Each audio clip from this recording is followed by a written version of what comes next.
दोस्तों, जब हमारी ज़िंदगी में कभी एक ऐसा वक्त आता है या एक ऐसा मोड़ आता है जब हम रुक जाते हैं, हमको लगता है कि हम अब हारने वाले हैं या अब आगे नहीं बढ़ सकते, ऐसे सिचुएशन पे क्या कभी आप अपनी खुद की ज़िंदगी से इंस्पिरेशन लेते हो? शायद नहीं, क्योंकि हम अक्सर इंस्पिरेशन उन्हीं लोगों से लेते हैं जो सक्सेसफुल हैं, जिन्होंने बहुत कुछ अचीव किया है। लाइक कोई बड़ा एक्टर हो गया, पॉलिटिशियन हो गया, बिजनेसमैन हो गया या फिर स्पोर्ट्समैन हो गया। बेसिकली ऐसे लोग जो कि अपनी ज़िंदगी में सक्सेसफुल हैं। वो लोग आपके दोस्त भी हो सकते हैं, ऐसे दोस्त जो लोग आज अपनी ज़िंदगी में सेटल्ड हैं, या फिर कुछ दोस्त ऐसे होते हैं जो फॉरेन में जाकर सेटल हो जाते हैं। हम लोग सोचते हैं यार वाह यार क्या तरक्की कर गया यार अपनी ज़िंदगी में, हम तो यहीं पे बैठे हुए, हमने तो कुछ किया ही नहीं है। तो उन लोगों की स्टोरी देख के अक्सर हम अपने आप को इंस्पायर करते हैं कि भाई इसने बहुत हार्डवर्क किया है, ज़ीरो से स्टार्ट किया और अब देखो कहाँ तक पहुँच गया। तो हम इन्हीं लोगों से इंस्पिरेशन लेते हैं। लेकिन क्या कभी आपको नहीं लगता है कि आपकी ज़िंदगी की जो किताब है उसमें भी कोई एक ऐसा चैप्टर होगा जिससे कि आप खुद इंस्पिरेशन ले सकते हो? तो चलिए आज इसी बारे में कुछ डिस्कशन करेंगे, देखते हैं कि आपकी ज़िंदगी में वो ऐसा कौन सा चैप्टर है जो कि अपने आप में एक इंस्पिरेशन है। लेकिन उसके पहले let me introduce my self. This is Sumant और ये मेरा ब्लॉग नंबर 3 है। और मैं यहाँ पे उन सभी को थैंक्स कहता हूँ जिन्होंने इस वीडियो पे क्लिक किया है। अगर वो एक व्यक्ति भी है तो उसे भी भाई बहुत दिल से थैंक्स, क्योंकि जनरली लोग मेरे ब्लॉग्स देखते नहीं हैं, जैसे मैंने पहले भी कहा है। तो पर कोई बात नहीं है, मैं जो मुझे अच्छा लगता है वो मैं शेयर करता हूँ। तो चलिए अपना ब्लॉग स्टार्ट करते हैं। तो दोस्तों, आज का ये टॉपिक मैं शुरू करूँगा एक छोटे से इंसिडेंट के साथ। मेरे घर के ठीक नीचे एक इस्त्री वाले भैया जो है वो रहते हैं, मतलब इस्त्री करते हैं वो, और बहुत सालों से उनका दुकान है, करीब 35 साल हो चुके हैं। वो यहाँ पे अपना ये छोटा सा एक जगह है जहाँ पे वो खड़े होकर इस्त्री करते हैं, मेरे पैदा होने के पहले से हैं। तो उनसे मेरी हमेशा बातचीत होती रहती है, क्योंकि मेरे घर के नीचे ही रहते हैं, मतलब काम करते हैं वो। तो बहुत साल हो गया उनको, इस एरिया में सब लोग पहचानते हैं, सभी लोग उनके पास अपना कपड़ा देते हैं इस्त्री करने के लिए। एक दिन उनसे मेरी ऐसी बातचीत हो रही थी, तो उन्होंने मुझे बातों बातों में पूछा कि बेटा तुम शादी वादी कब करोगे, अब इतनी उम्र हो रही है, जाके शादी वादी कर लो। तो मैंने उनसे ऐसे ही कहा कि देखिए भैया अभी तो करियर वगैरह ठीक से बना नहीं है, करियर में स्ट्रगल कर रहे हैं, तो देखते हैं, अभी लाइफ में बहुत टेंशन है, ये है वो है। तो उन्होंने मुझे ऐसी बातों बातों में कहा कि भाई तुमको क्या टेंशन है, तुम्हारे पास खुद का घर है, ठीक ठाक इनकम भी कर ही लेते हो, सब कुछ चल ही रहा है, अच्छा ही चल रहा है। यहाँ तो हमको देखो, हमारी ज़िंदगी तो ऐसी बर्बाद टाइप की हो गई है। तो मैंने बोला क्यों, क्या हो गया आपकी ज़िंदगी में? तो बोला कि नहीं ऐसा कुछ नहीं है, बट हमने कुछ किया नहीं है अपनी ज़िंदगी में। देखिए सालों साल बैठ के हमसे भी इस्त्री कर रहे हैं, लोगों के कपड़े प्रेस कर रहे हैं, करते करते उम्र हो गई है, सर के बाल भी चले गए हैं, तो कुछ किया ही नहीं है हमने ज़िंदगी में। लेकिन आप लोगों की ज़िंदगी काफ़ी बेटर है, अच्छी है, तो आप कुछ करो, शादी वादी करो अपने लाइफ में। तो बेसिकली वो ये कहना चाहते थे कि वो एक लूज़र जैसे, मतलब लाइफ में उन्होंने कुछ भी नहीं किया, उनकी ज़िंदगी में कुछ भी नहीं है, सब ऐसे ही है बस ये वो। लेकिन यहीं पे मैं एक और स्टोरी बताना चाहता हूँ उन्हीं के बारे में, ठीक है? वो ये है कि अगर मैं आपको उनके बारे में बताऊँ तो ऐसा है कि वो जहाँ पे इस्त्री करने आते हैं ना, मेरे घर के नीचे जहाँ पे वो इस्त्री करते हैं, वो वहाँ पे रहते नहीं है। वो करीब 8 किलोमीटर दूर एक जगह पे रहते हैं, एक कॉलोनी एरिया है, वहाँ पे एक फुटपाथ वाला जगह है, वहाँ पे टेंट टाइप का एक बना के वहाँ पे वो रहते हैं। और मुझे पहले पता नहीं था कि 35 साल से वो वहीं पर रह रहे हैं। उनका खुद का कोई घर वगैरह यहाँ पर है नहीं। उनकी बीवी और उनके 2 बच्चे जो हैं वो बिहार में रहते हैं, बिहार के किसी छोटे से गांव वगैरह में रहते हैं। तो उनका जो बेटा है वो कभी कभार यहाँ पे आता था, दोनों बेटे ही कभी कभी यहाँ पे आते थे अपने पापा के साथ, तो तब उनसे भी थोड़ी बहुत बातचीत होती थी। तो बेसिकली वो बिहार के एक गाँव में वो वहाँ पे रहते हैं, और 35 साल से वो अपनी बीवी बच्चों को छोड़ के यहाँ पे एक्चुअली इस्त्री का काम करते हैं, और महीने महीने पैसे वहाँ पे भेजते हैं, साल में 1-2 बार वहाँ पे जाते भी हैं अपने बच्चों से मिलने के लिए। अब अगर मैं आपको बताऊं तो आप शायद यकीन करोगे या नहीं करोगे पता नहीं, लेकिन उनके जो दोनों बेटे हैं वो आज के डेट में, एक बेटे को पिछले साल यहाँ पे आपका रेलवे में पता नहीं कौन से पोस्ट पे, बहुत ही मामूली सा कोई पोस्ट है, लेकिन सरकारी जॉब है रेलवे का, वहाँ पे उसको काम मिला।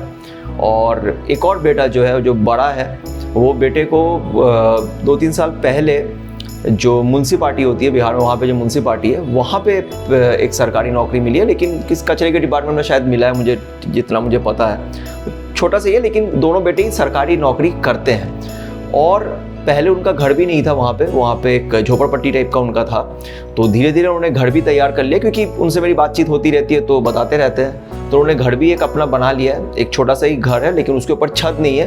वो अब छत ढालने के लिए पैसा वो कर रहे हैं, और अब क्योंकि बेटे भी थोड़े बहुत कमा रहे हैं तो वो लोग भी अब उसमें हेल्प कर रहे हैं, और आगे वो लोग घर को थोड़ा और ऊपर करने का भी सोच रहे हैं, एक और फ्लोर बनाने का भी सोच रहे हैं। तो बेसिकली दोस्तों आप देखिए, जो उनको खुद को नहीं पता कि उन्होंने क्या अचीव किया है, जो दुनिया को नहीं पता, क्योंकि दुनिया कभी इन लोगों की स्टोरी नहीं देखती है। दुनिया उन लोगों की स्टोरी देखती है जो सही में सक्सेसफुल है, वो सक्सेस जो नज़र आता है। लेकिन ऐसे लाखों सक्सेसफुल स्टोरीज़ हैं या सक्सेस की कहानियां हैं जो हमें नज़र नहीं आती है। इनफैक्ट उन खुद लोगों को पता नहीं होता है कि उन्होंने अपनी ज़िंदगी में क्या अचीव किया है। मानता हूँ कि वो आज भी स्त्री करते हैं, लेकिन आप सोच के देखिए 35 साल से वो आयरन कर रहे हैं, और इस पैसे से उन्होंने अपना एक छोटा सा घर बनाया, अपने दोनों बच्चों को इतना पढ़ाया कि भले ही बहुत ही मामूली पोस्ट में हो, लेकिन सरकारी जॉब हासिल किया, ठीक है। और आप देखिए कि ये बंदा 35 साल से यहाँ फुटपाथ में रहता है, और बीवी बच्चों को उसने अपने गांव में रखा, और यहाँ पे रह के फुटपाथ पे रह के पैसे कमा के, पैसे जमा के वहाँ भेजता गया। 35 साल से उसका ये स्ट्रगल चल रहा है, और अभी भी उनका ये स्ट्रगल जो है वो चला जा रहा है, क्योंकि उनको अपने जो घर है उसके ऊपर एक छत रखना है, जो कि वो आने वाले दिन में बहुत जल्द रख भी लेंगे। तो क्या आपको नहीं लगता है कि ये एक बड़ा अचीवमेंट है? ऐसा अचीवमेंट जो उनको तो नहीं पता है कि उन्होंने क्या कुछ किया है, लेकिन सही में देखा जाए तो उन्होंने बहुत कुछ किया है। 2 बेटों को पढ़ाया, इस लायक बनाया कि आज वो कमा सके। मुझे लगता है कि ये सही में बहुत ज़्यादा इंस्पायरिंग है, और अफसोस है कि उनको खुद को समझ में नहीं आता कि भैया हमने इतना कुछ कर डाला है, लेकिन किया है। ऐसी चीज़ जो लोगों को नहीं दिखाई देती है, लेकिन होता है। दोस्तों, अगर आप अपनी ज़िंदगी में कभी भी हार जाते हो या रुक जाते हो, तो डेफिनेटली हम लोग क्या करते हैं कि हम दूसरों की कहानी से इंस्पिरेशन लेते हैं, और ठीक है, वो हमको ज़रूर लेना चाहिए, लेकिन एट द सेम टाइम आपको याद रखना चाहिए कि आप हो, और आपकी तरह कोई और नहीं है इस दुनिया में, ठीक है। और आपने अब तक की ज़िंदगी में बहुत कुछ देखा होगा, बहुत पड़ाव हैं जिन्हें आपने पार किया होगा, तो आपको डेफिनेटली दूसरे की कहानी से इंस्पिरेशन तो लेना ही चाहिए, लेकिन एट द सेम टाइम अपनी वैल्यू भी समझनी चाहिए। हम अक्सर क्या करते हैं ना, अपने आप को बहुत छोटा समझने लगते हैं। हमको लगता है यार हमने तो कुछ किया ही नहीं है, हमसे तो कुछ नहीं होगा, क्योंकि हमारे पास तो अच्छी नौकरी नहीं है या उतना पैसा नहीं है, हम सक्सेसफुल नहीं हैं, ठीक है। हम लोग क्या करते हैं ना, हम लोग वो चीज़ करना चाहते हैं जिसे दुनिया एक्सेप्ट करती है, जिसे दुनिया जिसकी तारीफ़ करे या कहे कि हाँ भाई ये बंदा सक्सेसफुल है। ऐसा जब दुनिया कहती है तब हम मानते हैं। हम खुद अपने आप को इंस्पायर नहीं करते, हम खुद अपनी कहानी से इंस्पिरेशन नहीं लेते।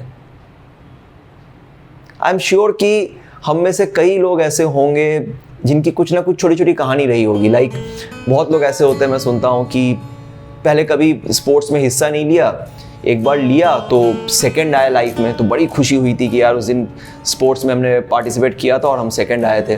कभी कभी कुछ लोग ऐसे होते हैं स्कूल में जो कभी स्टेज में नहीं जाते, इनको स्टेज फियर होता है, लेकिन एक दिन वो अपना फियर पार करके स्टेज में जाते हैं और जो भी वो एक्टिविटी करते हैं उसके बाद लोग तालियां मारते हैं, वो बहुत खुश होते हैं कि यार मैं भी कुछ हूँ। तो ऐसे बहुत सारे इंसिडेंट्स आपकी ज़िंदगी में डेफिनेटली रही होगी। हर व्यक्ति की ज़िंदगी में जो उनकी जो कहानी होती है उसमें कोई ना कोई ऐसे चैप्टर्स होते हैं जिसे आप पढ़ के आप खुद इंस्पायर हो सकते हो, अपनी खुद की ज़िंदगी से आप इंस्पायर हो सकते हो। हम अक्सर अपने आप को अपने पीठ में ऐसा थपथपाना भूल जाते हैं कि यार हमने ये चीज़ अचीव किया है, अगर हम ये चीज़ कर सकते हैं तो वो क्यों नहीं कर सकते। अबे एक समय ऐसा था जब हमने ये कर डाला था यार, ऐसा किया था, तो अभी क्यों नहीं कर सकते, अभी क्या हो गया, अभी हम क्यों रुक गए हैं। अगर आप सही में परेशान हैं, अगर आपको लगता है कि आप हार गए हो, तो जाइए अपने पास्ट में ज़रा झांक के देखिए। डेफिनेटली आपने कुछ ऐसा किया होगा जो सिर्फ आपके लिए नहीं बल्कि हम कई लोगों के लिए इंस्पायरिंग होगा। आप अपने साथ साथ कई लोगों को इंस्पायर कर सकते हो। इसलिए दूसरों की कहानी तो ज़रूर देखो, लेकिन अपनी भी देखो, ठीक है? दूसरों के लिए नहीं, अपने लिए भी जो है वो हमको जीना चाहिए और अपने अचीवमेंट्स को ज़रूर देखना चाहिए कि हमने अब तक अपनी ज़िंदगी में क्या अचीव किया है, और उससे हमें सीखना चाहिए कि हमने वो किया था, हम ये भी शायद कर सकते हैं, डेफिनेटली कर सकते हैं। तो रुकिए मत, आप चलते रहिए। अगर आप थक गए हैं और परेशान हैं तो कोई बात नहीं, थोड़ा सा रेस्ट ले लीजिए, 2 कदम पीछे आइए और देन बाउंस बैक कीजिए, डेफिनेटली कीजिए। दूसरों की तारीफ तो करें, दूसरों से भी इंस्पायर ज़रूर हो, लेकिन एट द सेम टाइम अपने आप को नेगलेक्ट ना करें। ये मत समझिए कि आपकी कोई औकात नहीं है, आपका कोई वैल्यू नहीं है। डेफिनेटली आपका वैल्यू है, ऐसे ऐसे आप थोड़ी ना यहाँ तक पहुँचे हो, कुछ तो अचीव किया ही है। तो डेफिनेटली अपने अचीवमेंट्स को देखें और क्या, बस यही, हम भी भैया ऐसे हैं कि एकदम ही कुछ भी अभी तक अचीव किया नहीं है अगर दुनिया की नज़र में देखा जाए तो, और सच में नहीं किया है। लेकिन फिर भी जो भी थोड़ा बहुत अपनी ज़िंदगी में अभी तक कर चुका हूँ वो देखता हूँ और उसी से अपने आप को मोटिवेट करता हूँ कि चलो यार इतना सा किया है, और थोड़ा मेहनत करेंगे तो शायद और भी कुछ अचीव कर सकते हैं, डेफिनेटली कर सकते हैं। अब देखते हैं क्या होता है आगे, कुछ और अच्छा कर पाते हैं या नहीं, या जो दुनिया की नज़र में जो सक्सेसफुल है वो हो पाते हैं या नहीं। तो खैर, उम्मीद है कि आपको ये वीडियो अच्छा लगा होगा। अगर अच्छा लगा है तो लाइक कीजिए इस वीडियो को और मेरे इस चैनल को ज़रूर सब्सक्राइब कीजिए। अगले हफ्ते फिर मुलाकात होगी, ठीक है? आप चाहो या ना चाहो मैं आ जाऊँगा, ठीक है? चलिए, अपना ख्याल रखिए, टाटा।